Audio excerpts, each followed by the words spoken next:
देवाचं नैवेद्य म्हणलं की पारंपरिक पदार्थच हवेत.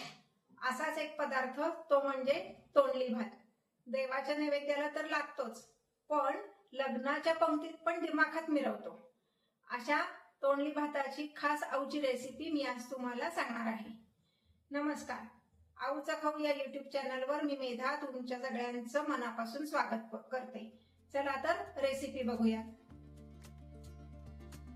हा भात करण्यासाठी मी इथे एक भांडा एवढे तांदूळ घेतले.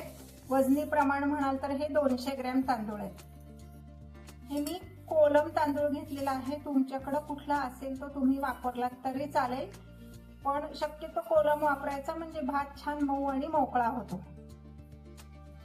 आता मी हा तांदूळ 2 वेळा धुवून घेणार आहे. भरपूर पाणी घालून 2 वेळा धुवायचं, म्हणजे मग त्याला जे काही पावडर वगैरे लावलेली असते ती सगळी निघून जाते. हे तांदूळ 2 वेळा धुतलेत आणि एका चाळणीत काढून ठेवलेत, म्हणजे त्यातलं पाणी सगळं निथळून जाईल. मार्केटमधनं तोंडली आणली की मिठाच्या पाण्यात घालून स्वच्छ धुवून घ्यायची. का तर बऱ्याच जणांनी ती हाताळलेली पण असतात आणि त्याच्यावर केमिकल्स पण मारलेली असतात. ती सगळी निघून जाण्यासाठी मिठाच्या पाण्यात धुवून घ्यायची. तोंडल्याची दोन्ही बाजूची टोकं आपण अशी काढून टाकणार आहोत आणि तोंडल्याच्या 4 फोडी करायच्या या पद्धतीने. छान कोवळी कोवळी अशी तोंडली बघून घ्यायची, म्हणजे भात छान होतो. या भातासाठी लागणारं वाटण आपण तयार करून घेणार आहोत. साधारण 1 इंच एवढं आलं घ्यायचंय. 3 हिरव्या मिरच्या घ्यायच्या. ह्या मिरच्या खूप तिखट आहेत म्हणून 3च घेतल्यात. तुम्ही तुमच्या आवडीनुसार तिखटाचं प्रमाण ठरवू शकता.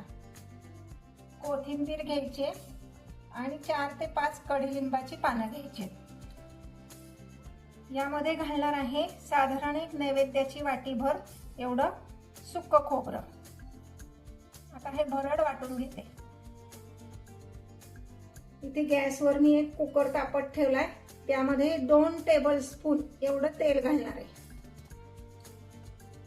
तेल तापलेलं आहे, त्यामध्ये आपण घालणार आहोत 1 चमचा मोहरी,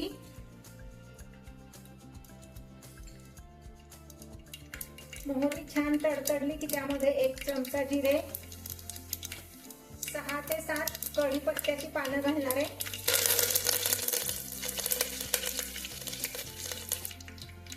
आता यामध्ये आपण घालणार आहोत शेंगदाणे. कच्चेच आहेत, साधारण नैवेद्याची 1 वाटी एवढे घालायचे आणि तेवढेच काजूचे तुकडे घालायचे. हे ऑप्शनल आहे, पण चव वाढण्यासाठी नक्की घाला. गॅसची फ्लेम मीडियम ठेवायची आणि हे छान परतून घ्यायचंय. काजूचा रंग किंचित बदललाय आणि दाणे तडतड वाजायला लागलेत. आता आपण ह्यामध्ये घालणार आहे चिरून ठेवलेली तोंडली.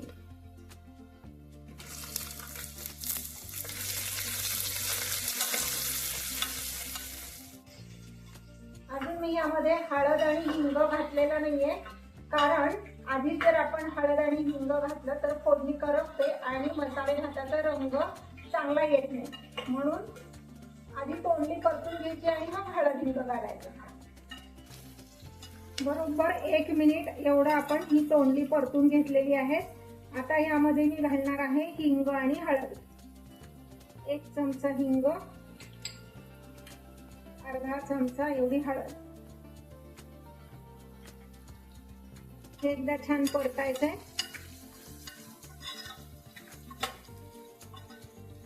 आता मगाशी जे आपण वाटण केलं होतं ते वाटण आपण ह्यामध्ये घालणार आहोत. हे जे वाटण आहे ते आपण तोंडली परतून झाल्यावर घालायचंय. आधीच जर फोडणीत वाटण घातलं तर फोडणी करपते आणि चवच बदलते मसाल्याची. हे वाटण घातल्यानंतर पण एक अर्धा मिनिट तरी आपण परतून घ्यायचंय, म्हणजे त्यामध्ये जे आपण घातलंय कोथिंबीर, मिरची, ह्याचा कच्चेपणा गेला पाहिजे. आता यामध्ये धुवून ठेवलेले तांदूळ घालणार आहोत. तांदूळ घातल्यावर पण 1 मिनिट परतून घ्यायचंय. तोपर्यंत दुसऱ्या गॅसवर मी पाणी उकळत ठेवलंय. हा मसाले भात थोडासा तिखटच करायचा असतो, म्हणून जरी मिरची घातलेली होती वाटणात तरी सुद्धा मी यात घालतेय मिसळणीच्या डब्यात जो चमचा असतो तेवढं तिखट, 1 चमचा एवढं तिखट. हा खास मसाले भातासाठी केलेला मसाला आहे, तो 2 चमचे घालायचे आहेत, म्हणजे पोहे खायचे 2 चमचे.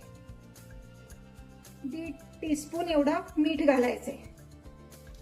तिखट आणि मिठाचं प्रमाण तुमच्या आवडीनुसार तुम्ही कमी जास्त करू शकता.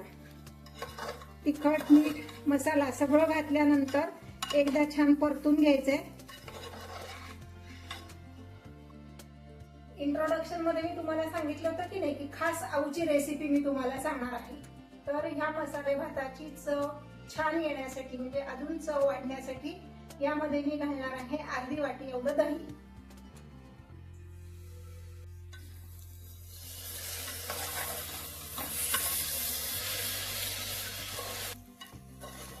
आपण यामध्ये दही घातलंय कारण दह्यामुळं काय होतं, या मसाले भाताचं टेक्स्चर पण छान येतं आणि चव पण अगदी छान चटपटीत होते. आता हे छान परतून झालेलं आहे. यामध्ये मी घालणार आहे पाणी. मगाशी मी तुम्हाला सांगितलं तसं दुसऱ्या गॅसवर मी पाणी तापत ठेवलं होतं, ते आता मी ह्यामध्ये घालणार आहे. गरम पाणी का घालायचं ते पण नंतर सांगते. ज्या भांड्याने आपण तांदूळ मोजून घेतले त्याच भांड्याने पाणी मोजून घ्यायचे. 2.5 भांडी एवढं पाणी मी यात घालते.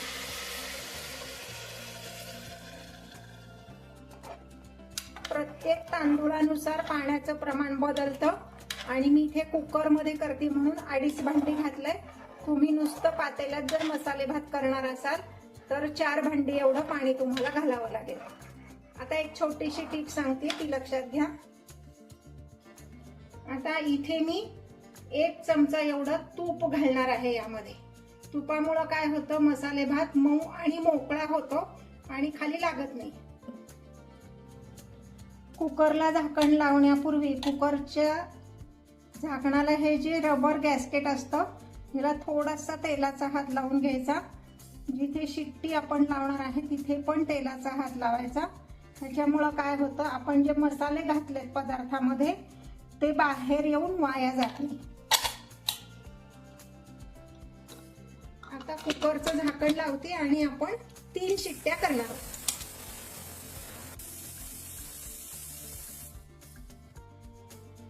3 शिट्ट्या झाल्यानंतर 15 ते 20 मिनिटांनी आपण कुकर उघडून बघायचं आहे.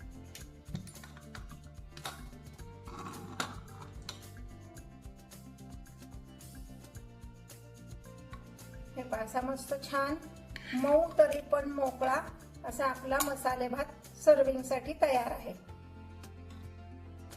हे पहा, अशी मूद तयार करायची, त्याच्यावर मस्त अशी तुपाची धार. नुसता जरी मसाले भात खायचा म्हटलं ना तरी आहा हा मस्त सुगंध येतोय.